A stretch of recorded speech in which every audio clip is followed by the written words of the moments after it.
दोस्तों, अहंकार एक विनाशकारी भावना है जो व्यक्ति को अंधेरे के रास्ते पर ले जाती है। यह व्यक्ति को अपनी कमियों को देखने से रोकता है और उसे यह झूठा विश्वास दिलाता है कि वह दूसरों से श्रेष्ठ है। अहंकारी व्यक्ति हमेशा दूसरों से बेहतर होने का दावा करता है और वह कभी भी अपनी गलतियों को स्वीकार नहीं करता है। यह अहंकार किसी भी व्यक्ति को दूसरों की सलाह और आलोचना अनदेखा करवाता है। वह दूसरों की राय को सुनने के लिए तैयार नहीं रहता है और वह हमेशा अपने ही हिसाब से काम करना चाहता है, जिससे वह सीखने और सुधार करने के अवसरों से वंचित रह जाता है। अहंकार व्यक्ति को अकेला कर देता है, क्योंकि कोई भी व्यक्ति अहंकारी व्यक्ति के आसपास रहना पसंद नहीं करता है। अहंकार व्यक्ति को गलत रास्ते पर ले जाता है और उसे विनाश की ओर धकेल है। अहंकार के कई रूप हैं। यह अभिमान, घमंड और श्रेष्ठता के भाव के रूप में प्रकट हो सकता है। अहंकार व्यक्ति के जीवन में कई समस्याएं पैदा करता है। यह उसके रिश्तों को खराब करता है और उसे सफल होने से रोकता है। अहंकारी व्यक्ति अक्सर दूसरों को दुख देता है और वह खुद भी दुखी रहता है। चलिए इसे आज की बौद्ध कहानी के माध्यम से समझते हैं और यह भी जानने का प्रयास करते हैं कि आखिर इसका समाधान क्या है और अपने अहंकार को नियंत्रित करने के लिए हम क्या कर सकते हैं। बहुत समय पहले की बात है। एक छोटा सा राज्य था। उस राज्य में एक व्यापारी रहता था जो बहुत अमीर था, जिसके पास किसी चीज की कोई कमी नहीं थी। उसके पास वह सारी सुख सुविधाएं थीं जो वह चाहता था। उसका एक पुत्र भी था जो अब युवा हो चुका था। उस व्यापारी के पुत्र ने अब तक अपने जीवन में कोई दुख नहीं देखा था। जो भी वह चाहता था वह व्यापारी उसे सब कुछ लाकर दे देता था, जिस कारण उसे अपने जीवन में किसी प्रकार के दुख का अनुभव अब तक नहीं किया था। उस व्यापारी के पुत्र के कई सारे मित्र भी थे। उसके पास अथाह संपत्ति थी। धन दौलत की उसके पास कोई कमी नहीं थी। लेकिन एक दिन अचानक वह व्यापारी बीमार पड़ गया और देखते ही देखते उसकी बीमारी ने उस पर पूरी तरह से पकड़ बना ली थी। वह व्यापारी अपने जीवन की आखिरी सांसें गिन रहा था। अब उस व्यापारी को यह प्रतीत होने लगा था कि वह नहीं बच पाएगा। उसका अंतिम समय आ चुका है। इसीलिए उसने अपने पुत्र को अपने पास बुलाया और उससे कहा, बेटा, तुमने आज तक केवल सुख ही देखा है। तुम्हें जो कुछ चाहिए था वह मैंने सब कुछ तुम्हें कर दिया, इसलिए तुमने आज तक दुख का अनुभव नहीं किया। दुख क्या होता है यह तुम्हें पता तक नहीं, और इसी बात की चिंता मुझे खाई जा रही है कि जब तुम्हारे पर दुखों के बादल मंडराने लगे तो तुम सह नहीं पाओगे। इसीलिए आज मैंने तुम्हें यहां पर बुलाया है। मैं बस आखिरी समय पर तुमसे यह कहना चाहता हूं कि तुम सावधान रहना। मेरी मृत्यु के बाद तुम्हारे अपने ही तुम्हारे दुखों का कारण बन जाएंगे। इतना कहकर वह व्यापारी मृत्यु को प्राप्त हो गया। उस व्यापारी का पुत्र अपने पिता की मृत्यु पर बहुत दुखी था। वह रो रहा था। तभी उसके पास उसका एक मित्र आया और वह उसे समझाते हुए कहता, है मित्र, तुम रो क्यों रहे हो? तुम्हारा पिता ही मरा है, लेकिन तुम्हारे पास तो अब भी यह सारी धन दौलत है। यह सारी संपदा है कि सारी संपत्ति तुम्हारी ही तो है। अब तो तुम उन चीजों का भी आनंद ले सकते हो जिनका आनंद तुम अपने पिता के रहते नहीं ले पाए। अपने मित्र की यह बात सुनकर वह बड़ा प्रसन्न हुआ और उसे भी इस बात का एहसास हो चुका था कि उसके पास अथाह संपत्ति है, धन है, दौलत है, जिसकी मदद से वह अपना जीवन खुशी खुशी बिता सकता है। लेकिन इसी धन संपदा के कारण वह बुरी आदतों का शिकार भी हो चुका था। उसे हर प्रकार का नशा करने की आदत लग चुकी थी। जहां उसका मन करता वह वहां चला जाता। जब भी उसका मन करता वह किसी को भी अपने घर बुला लेता, फिर चाहे दिन हो या रात, जो भी उसका मन करता वह खरीद लेता, क्योंकि उसके पास संपत्ति थी। और उसके पिता का सारा व्यापार भी अब उसी के हाथों में था और अब वह बहुत खुश था। वह अपने जीवन को अपनी मर्जी के हिसाब से जी रहा था। एक दिन उसके मन में ख्याल आया कि पिता ने मुझे बेवजह ही डरा दिया कि लोग मेरा फायदा उठाएंगे, मेरे दुश्मन बन जाएंगे, मेरे दुखों का कारण बन जाएंगे। लेकिन अब तो मैं और भी मजे से जी रहा हूं। मेरे सुख के दिन तो अब आए हैं। मैं आज तक जो नहीं कर पाया था वह सब करने में अब मैं सक्षम हूं। यह सब सोचकर उसकी खुशी का कोई ठिकाना नहीं था। वह बहुत खुश था। तभी एक दिन उस राज्य में एक बहुत बड़ा अस्पताल का निर्माण हो रहा था और इस अस्पताल के निर्माण के समय पर एक घोषणा करवाई गई कि जो भी इस अस्पताल के लिए सबसे अधिक दान देगा, उसका नाम उस अस्पताल के एक पत्थर पर स्वर्ण अक्षरों में लिखा जाएगा। जब उसके मित्र ने यह बात सुनी तो वह दौड़ा दौड़ा उसके पास आया और उसे सारी बात बता दी। तब उस व्यापारी के पुत्र ने यह तय किया कि वह अस्पताल को सबसे बड़ा दान देगा, और उसने ऐसा ही किया। और साथ ही यह भी निश्चित हो गया कि उसका नाम उस अस्पताल के एक पत्थर पर स्वर्ण अक्षरों में लिखा जाएगा। लेकिन जब वह दान देकर वापस घर की ओर लौट रहा था तो रास्ते में उसे एक साधु मिले जो भोजन की मांग कर रहे थे। इस पर वह घमंडी व्यापारी का पुत्र कहता है, तुम जैसे लोग केवल 2 वक्त की रोटी के लिए हमेशा चिल्लाते रहते हो। पता नहीं तुम लोग कहां से आ जाते हो, और भगवान तुम लोगों को पैदा ही क्यों करता है।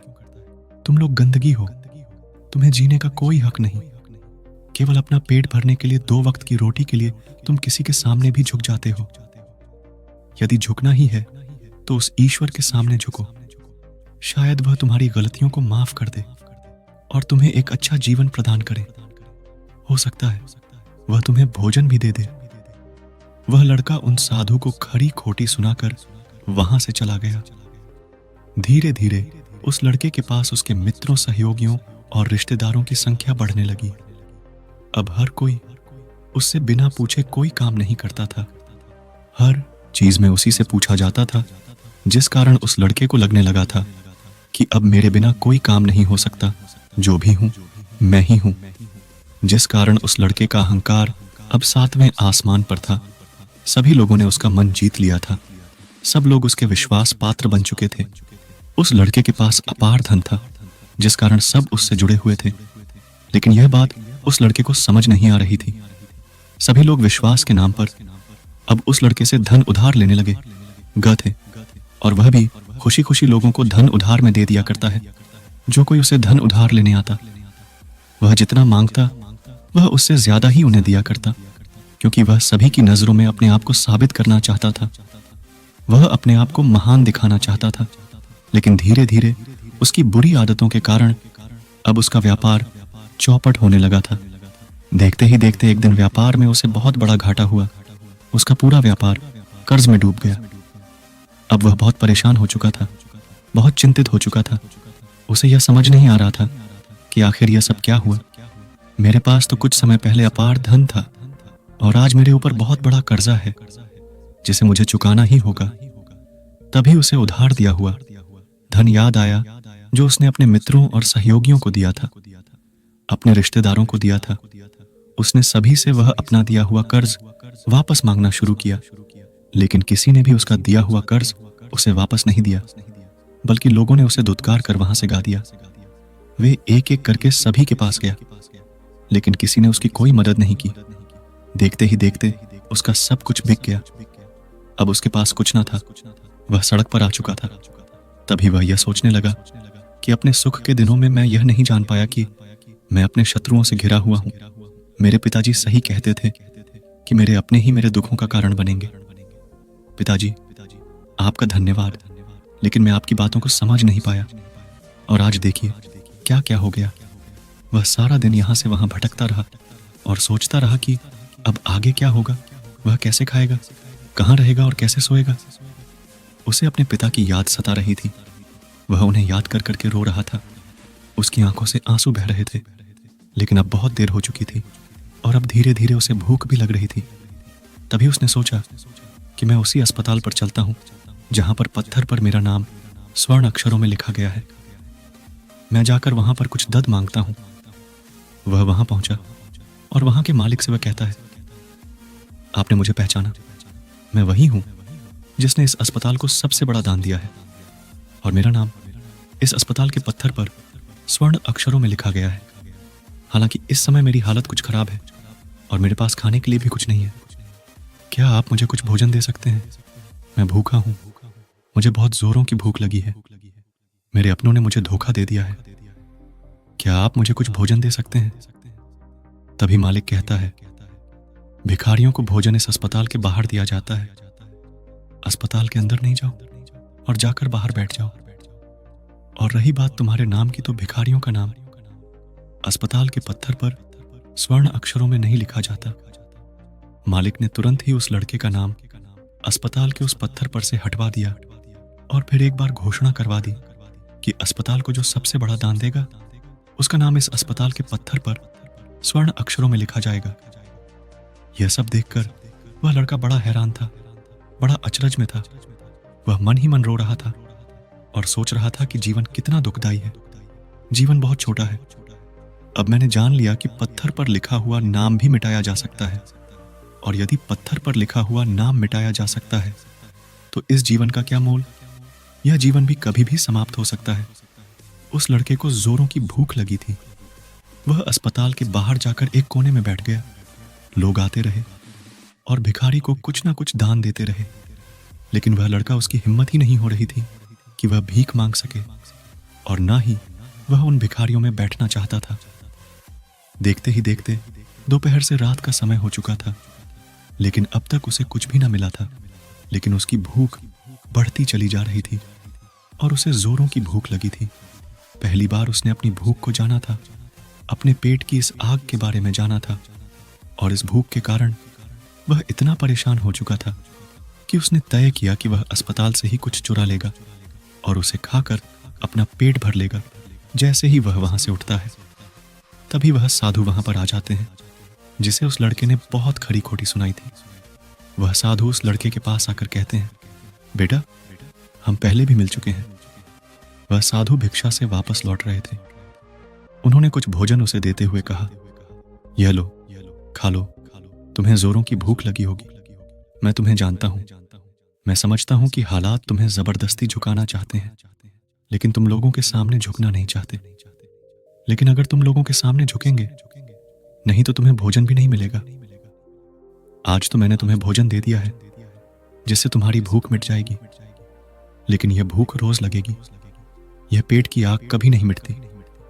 इस पर वह लड़का उन साधु से कहता है, जब मेरे पास धन था, दौलत थी, संपत्ति थी, तो मेरे पीछे मेरे मित्रों की, सहयोगियों की, रिश्तेदारों की कतार लगी रहती थी। सभी लोग मेरे शुभचिंतक थे, लेकिन मेरे ऊपर दुख आते ही वह सब पलट गए। वह सब अब मेरे शत्रु बन चुके हैं। लेकिन तुम, जिसे मैंने इतनी खरी खोटी सुनाई थी, वही मेरे दुख में मेरा सहयोगी बना है। तुम मेरे इस दुख में मेरे पहले मित्र हो, मेरे पहले रिश्तेदार हो, जिसने मुझ पर दया की है। मैं तो अपने आप को बहुत बड़ा समझता था, लेकिन देखो इस वक्त की मार ने मुझे कहां से कहां पहुंचा दिया। आज मैं इस बात को अच्छी तरह समझ चुका हूं कि धन से बड़ा कोई मित्र नहीं। इतना कहकर उस लड़के ने भोजन किया और उसने पहली बार भोजन के सुख का आनंद उठाया। उसके हाथ कांप रहे थे। वह जल्दी जल्दी उस भोजन को समाप्त करना चाहता था, जल्दी जल्दी उसे चबा लेना चाहता था, और उसकी आंखों से झरझर आंसू भी बह रहे थे। उसे ऐसा प्रतीत हो रहा था मानो आज से पहले ऐसा लजीज भोजन उसने आज तक ना किया हो। भोजन करते वक्त जो अनुभव से प्राप्त हुआ, ऐसा अनुभव उसे आज तक नहीं मिला था। तभी वह साधु से कहता है, यह कैसा सुख है, मैं इस दुख में भी इस भोजन के संतुष्टि का अनुभव कर पा रहा हूं। तभी वह साधु कहते हैं, जहां संतुष्टि होती है वहां सुख का अनुभव होता है, लेकिन सावधान संतुष्टि बहुत खतरनाक भी होती है। जब संतुष्टि हमारी आवश्यकताओं, हमारी इच्छाओं से ऊपर उठ जाती है, तब यह दुख के दर्शन भी हमें कराती है। आज जो भोजन तुम कर रहे हो, ऐसा भोजन यदि तुम्हें पहले प्राप्त होता तो तुम इसे छूते तक नहीं, लेकिन आज इसी भोजन को करके तुम्हें संतुष्टि मिल रही है। लेकिन जब तुम्हारे पास धन था, दौलत थी, तब तुमने इससे भी अच्छा भोजन किया होगा, लेकिन तब तुम्हें संतुष्टि नहीं मिली होगी। वह सुख प्राप्त नहीं हुआ होगा जो तुम आज अनुभव कर रहे हो।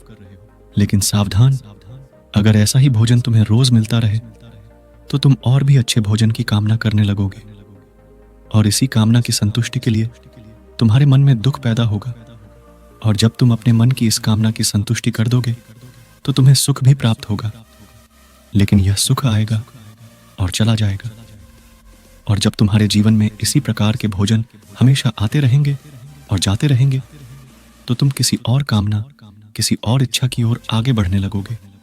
तब तुम किसी और इच्छा की पूर्ति करना चाहोगे, तुम किसी और इच्छा की संतुष्टि करना चाहोगे, और जब वह इच्छा पूरी नहीं होगी, जब तुम्हें संतुष्टि नहीं मिलेगी, तो तुम्हें दुख होगा, तकलीफ होगी, पीड़ा होगी, और यह श्रृंखला ऐसे ही आगे बढ़ती चली जाएगी। लेकिन जब तुम्हारे पास धन था, दौलत थी, तब तुमने इससे भी अच्छा भोजन किया होगा, लेकिन तब तुम्हें संतुष्टि नहीं मिली होगी, वह सुख प्राप्त नहीं हुआ होगा जो तुम आज अनुभव कर रहे हो। लेकिन सावधान, अगर ऐसा ही भोजन तुम्हें रोज मिलता रहे तो तुम और भी अच्छे भोजन की कामना करने लगोगे, और इसी कामना की संतुष्टि के लिए तुम्हारे मन में दुख पैदा होगा। और जब तुम अपने मन की इस कामना की संतुष्टि कर दोगे तो तुम्हें सुख भी प्राप्त होगा। लेकिन यह सुख आएगा और चला जाएगा, और जब तुम्हारे जीवन में इसी प्रकार के भोजन हमेशा आते रहेंगे और जाते रहेंगे तो तुम किसी और कामना, किसी और इच्छा की ओर आगे बढ़ने लगोगे। तब तुम किसी और इच्छा की पूर्ति करना चाहोगे, तुम किसी और इच्छा की संतुष्टि करना चाहोगे, और जब वह इच्छा पूरी नहीं होगी, जब तुम्हें संतुष्टि नहीं मिलेगी, तो तुम्हें दुख होगा, तकलीफ होगी, पीड़ा होगी, और यह श्रृंखला ऐसे ही आगे बढ़ती चली जाएगी। तुम हमेशा सुख के पीछे भागोगे, लेकिन दुख तुम्हारे पीछे यूं ही भागता रहेगा। तुम सुख को पकड़ना चाहोगे तो तुम्हें पकड़ना चाहेगा। इसी प्रकार यह प्रक्रिया यूं ही निरंतर चलती रहेगी। तभी साधु अपने थैले में से एक सोने की थैली निकालकर उस लड़के के हाथ पर रख देता है। तभी वह लड़का उस साधु से कहता है, हे महाराज, आपके पास इतना धन कहाँ से आया? आप तो एक वैरागी हैं। तभी वह साधु उस लड़की से कहता है कि धन तुम्हारा ही है। उस दिन जब तुम मुझे खरी खोटी सुनाकर अपने घर की ओर आगे बढ़ रहे थे, तभी तुम्हारी जेब से यह सोने के सिक्कों से भरा हुआ थैला नीचे गिर पड़ा, और मैंने इसे उठाकर अपने पास रख लिया, यह सोचकर कि जब तुम मुझे मिलोगी तब मैं इसे तुम्हें लौटा दूंगा। लेकिन उस दिन के बाद से आज तुम मुझे मिले हो, इसलिए मैं तुम्हें इसे लौटा रहा हूं। ले लो, यह तुम्हारा ही है। इस पर वह लड़का कहता है, हे महाराज, इसी धन के लिए तो मुझे मेरे मित्रों ने, मेरे सहयोगियों ने, यहां तक कि मेरे रिश्तेदारों ने भी मुझे धोखा दिया। लेकिन आप वो पहले शख्स हैं जो मुझे यह धन लौटा रहे हैं।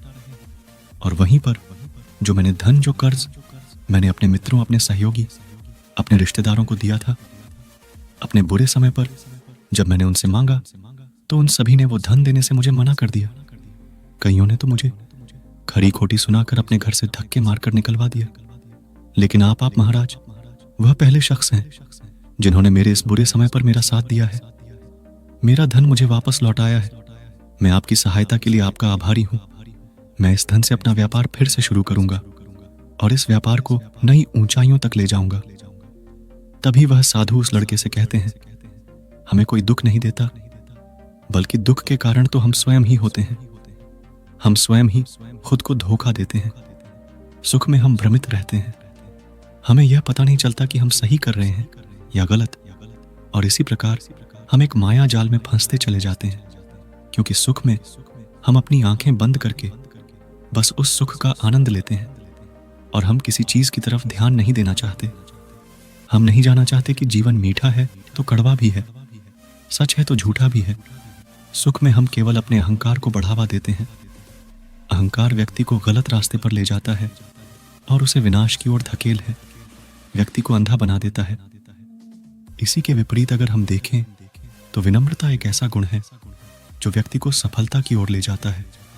यह उसे दूसरों से सीखने में मदद करता है और उसे अपनी कमियों को स्वीकार करने की शक्ति देता है।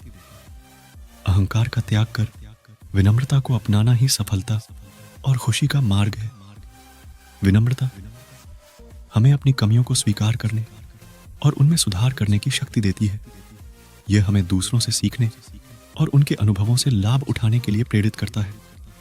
विनम्र व्यक्ति दूसरों का सम्मान करता है और उनके विचारों को महत्व देता है, जिससे वह एक अच्छा मित्र और सहयोगी बन जाता है, और वह कभी भी किसी को नीचा नहीं दिखाता है।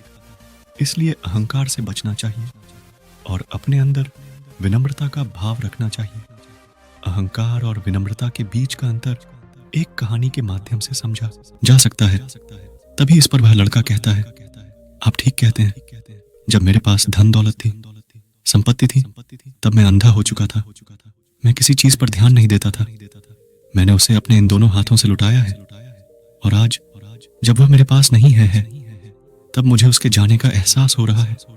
और अब जबकि मैं इन दुखों से जूझ रहा हूं, तब जाकर मेरी आंखें खुली हैं। विनम्रता हमें अपनी कमियों को स्वीकार करने और उनमें सुधार करने की शक्ति देती है। यह हमें दूसरों से सीखने और उनके अनुभवों से लाभ उठाने के लिए प्रेरित करता है। विनम्र व्यक्ति दूसरों का सम्मान करता है और उनके विचारों को महत्व देता है, जिससे वह एक अच्छा मित्र और सहयोगी बन जाता है। और वह कभी भी किसी को नीचा नहीं दिखाता है। इसलिए अहंकार से बचना चाहिए और अपने अंदर विनम्रता का भाव रखना चाहिए। अहंकार और विनम्रता के बीच का अंतर तुम्हारी कहानी के माध्यम से समझा जा सकता है। तभी इस पर वह लड़का कहता है, आप ठीक कहते हैं, जब मेरे पास धन दौलत थी, संपत्ति थी, तब मैं अंधा हो चुका था। मैं किसी चीज पर ध्यान नहीं देता था। मैंने उसे अपने इन दोनों हाथों से लुटाया है। और आज जब वह मेरे पास नहीं है, तब मुझे उसके जाने का एहसास हो रहा है। और अब जबकि मैं इन दुखों से जूझ रहा हूं, तब जाकर मेरी आंखें खुली हैं। तभी मैं यह भी जान पाया कि कौन मेरे साथ है और कौन मेरे खिलाफ। और यह जो ज्ञान दुख द्वारा मुझे प्राप्त हुआ है, यह ज्ञान मैं हमेशा अपने साथ रखूंगा। अपने सुख में भी अब से अपनी आंखें खुली रखूंगा। इस कहानी से हमें यह सबक मिलता है कि अहंकार हमें विनाश की ओर ले जाता है, जबकि विनम्रता हमें सफलता और खुशी की ओर ले जाती है। इसलिए हमें हमेशा विनम्र रहना चाहिए और दूसरों से सीखने के लिए तैयार रहना चाहिए। विनम्रता ही सफलता का मार्ग है। दोस्तों, उम्मीद है कि आपने आज की इस वीडियो से जरूर कुछ ना कुछ सीखा होगा। तो इस वीडियो को लाइक और अपने दोस्तों के साथ शेयर करना ना भूलें। और हमें ऐसे ही सपोर्ट करने के लिए चैनल को सब्सक्राइब बटन को जरूर दबा दें। तो चलिए मिलते हैं ऐसी ही कोई नई कहानी में कोई नए मैसेज के साथ। तब तक के लिए अपना ख्याल रखें। धन्यवाद। नमो बुद्धाय।